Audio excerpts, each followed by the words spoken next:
What if every word you spoke is manifesting in reality?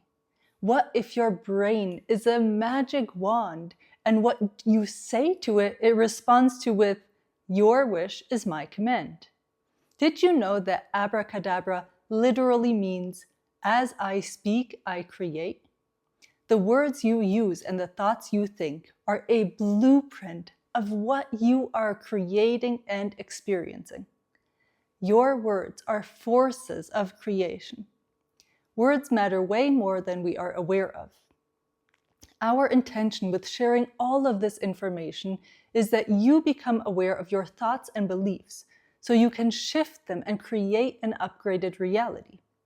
But because it's not always easy to know and unravel your thoughts, subconscious beliefs, and patterns, the words you use about your day, about yourself, are a powerful way to get insight into your inner world.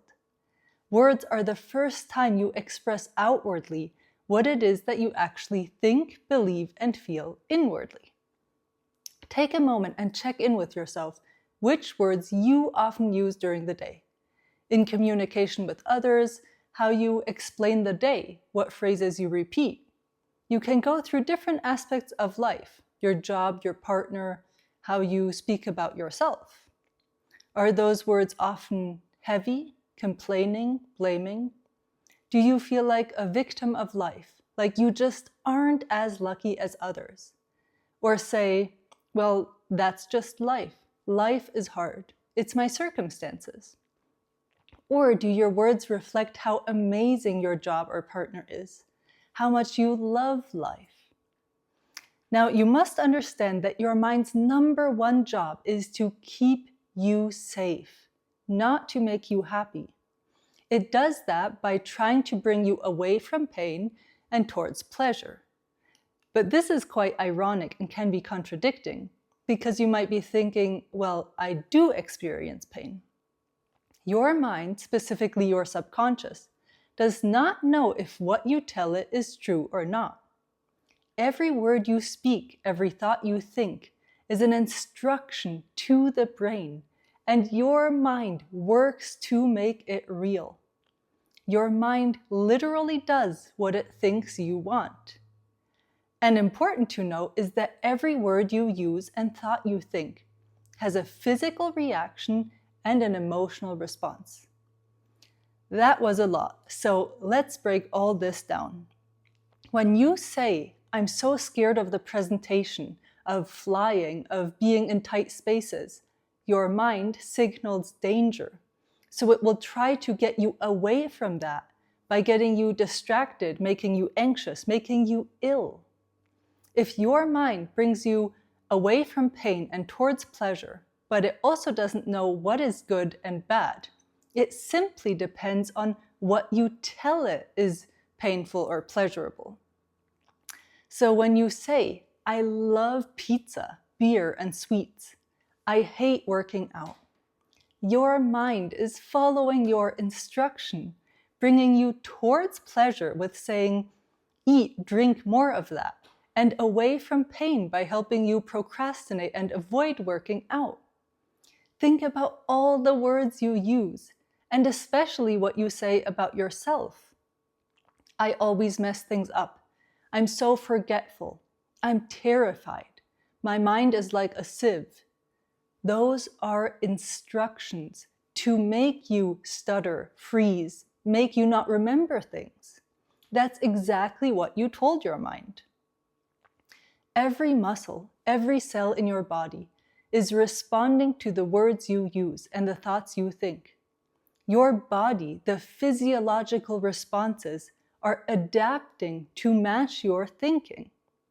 When you speak positive words, your body is literally, physically, emotionally, mentally stronger compared to when you speak negative words. Close your eyes and try it out. Just say, "I am strong. I am strong and secure." How does that feel in your body? Now say, "I am weak. I am exhausted, tired, drained." Do you notice a shift? Let's go back to the thought to reality loop, showing you how these words not only create how you feel, but how they also lead to the results you see. When you say, "I'm exhausted," remember, those aren't just words, they are instructions.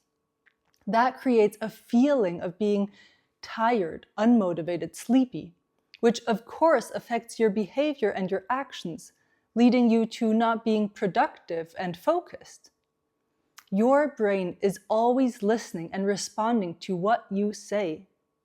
So when you say, "I'm tired, I'm angry, I'm devastated," your body makes you feel that way on a neurological level because your words are a command.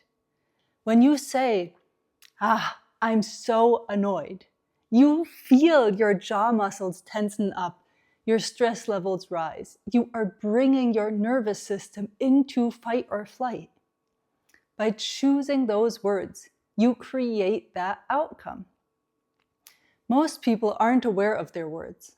When you say, "My kid or my coworker is driving me crazy," "I hate my job," "This makes me sick," "Traffic is hell," is that really true? Those are all instructions that your mind and body work to make real. How do you think you and your body will feel when you speak those words? The thing is that your words don't just explain how you feel. Your words also create how you feel. It's this constant feedback loop. Vice versa, when you say, "I feel crystal clear, I am so focused," that too is an instruction. Saying that will make you feel clear-headed, which in turn will lead to a behavior of probably feeling more inspired to work on a new project. Now, you might be thinking, well, I'm not feeling that way. Why would I use those words? You will feel according to the stories you tell yourself in your mind. So simply by using other words, you are creating a new story which will make you feel better. What if you didn't complain? In fact, what if you met up with someone and shared all about your gratitudes at the moment? How would that meeting go? In hindsight, how would you feel? What would you think about your day? Compare these two states. Someone always complaining and speaking about their problems, and someone with the same circumstances not even using the word problem, just learning lesson. Think about the instructions they are giving their body, how they would feel and react. Your words create a lens, a perspective of life, which literally determines how heavy or fulfilled you experience reality. You can completely turn your life around simply by dialoguing more consciously with your mind. This is a superpower. Honestly, imagine this. By the end of this course, you will use this power to show up confidently on a date, to an interview, or on stage. You are using your mind to be your own greatest cheerleader, to tell you how amazing you are every day, that you are strong, clear-headed, confident, that you are lovable, significant. How would you then show up in daily life if those are the instructions you are giving your mind? I hope this inspired you to have a closer look at the words you use in daily life. From now on, use this power of creation to speak life into the reality that you truly desire.